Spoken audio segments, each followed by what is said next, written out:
Түркістан облысы, Арыс қаласы, Мұхтар Әуезов мектеп-гимназиясы.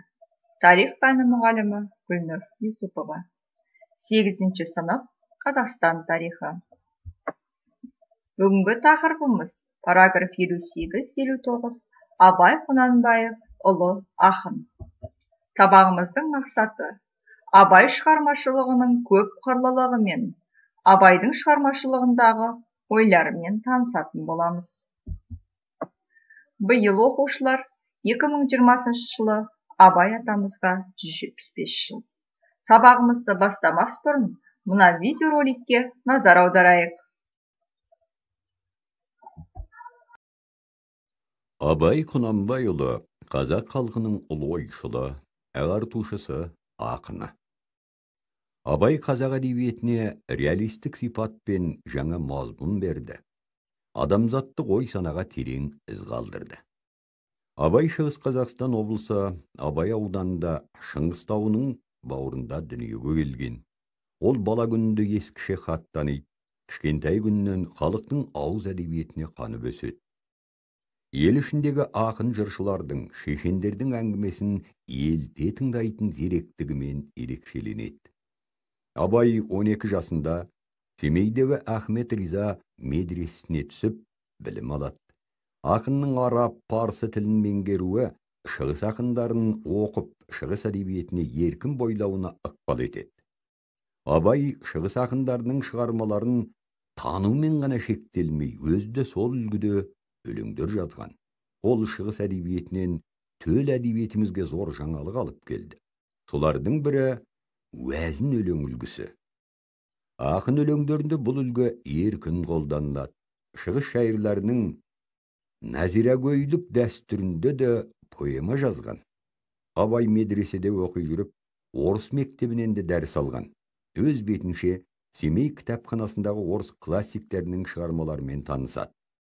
Саяси көзқарасы үшін Семейге жер аударылған Михайлис, Долгополов, Леонтьев сынды орыс демократтарымен араласуы орыс тілін жете меңгеріп, рухани толысуына мүмкіндік туғызады. Ол тек орыс ақындарының ғана емес, Еуропа қаламгерлерінің, ойшылдары мен ғұламаларының еңбектерімен терең таныса бастайды. Шығыс әдебиеті мен батыс әдебиетінен жиған білімі Абайды кемелдендіре түседі. Әкесі Құнанбай ұлын ел билеу ісіне араластыру үшін оқуын аяқтатпай ел қалдыртады. Абайдың ел ісіне ерте араласуы, ру арасындағы талас тартыстың байыбына барып, оқиғаға өзінше баға беруіне, өзіндік сын пікірінің қалыптасуына ықпал етеді.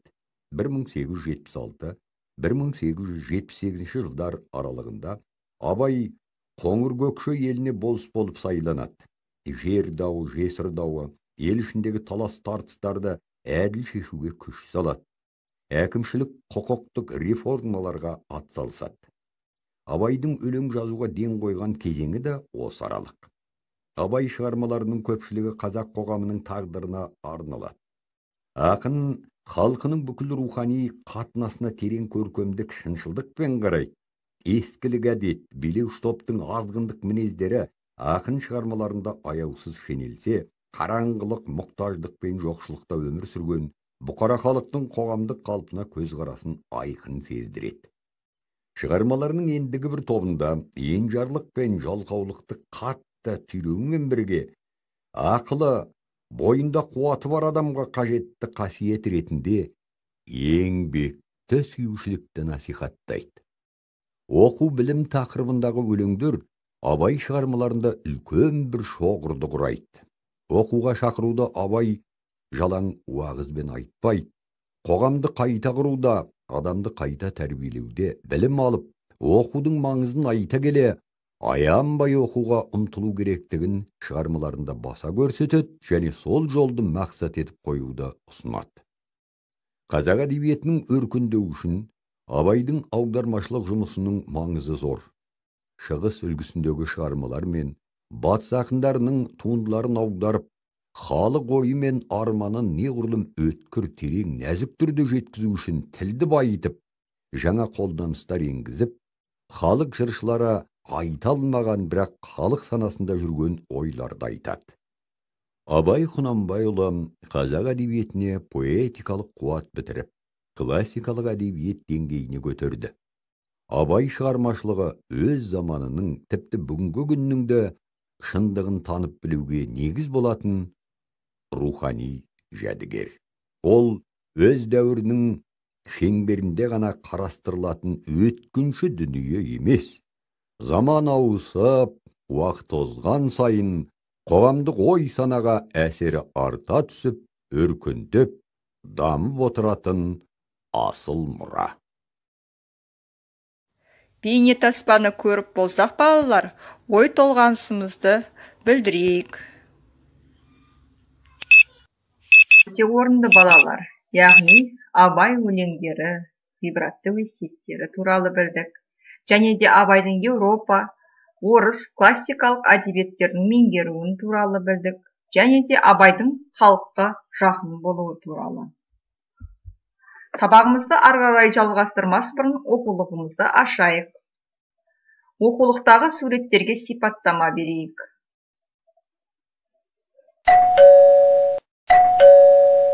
Өте жақсы балалар. Яғни, бұл суреттерде Абай атамыз өз балалар Ақылбай және Тұрағұлмен бірге. Ал мына ескерткіш Алматы қаласында орналасқан екен. Және де Абайдың өзінің туған жері Семейдегі мұражайы, үйі екен. Жақсы, сабағымызды одан ары қарай жалғастырамыз. Абай атамызға қандай теңеулер берер едіңдер? Жарайсыңдар балалар. Абай Құнанбаевты алып бәйтерекке теңепсіңдер. Абай атамыз ақын, жазушы, көпшіл, ұлтжанды, аудармашы, және де бала Абай, дана Абай. Керемет теңеулер. Сабағымызды ары қарай жалғастырамыз. Балалар, сендердің алдарыңа мен Абай Құнанбаев атамыздың көптеген кітаптарының мұқабаларын ұсынып отырмын. Қазір еліміздегі індетке байланысты қашықтықтан оқытуда, интернет желісінде осы кітаптарды тауып, білімдеріңді ары қарай жетілдірсеңдер болады. Ал сау болыңдар балалар. Назарларыңызға рахмет.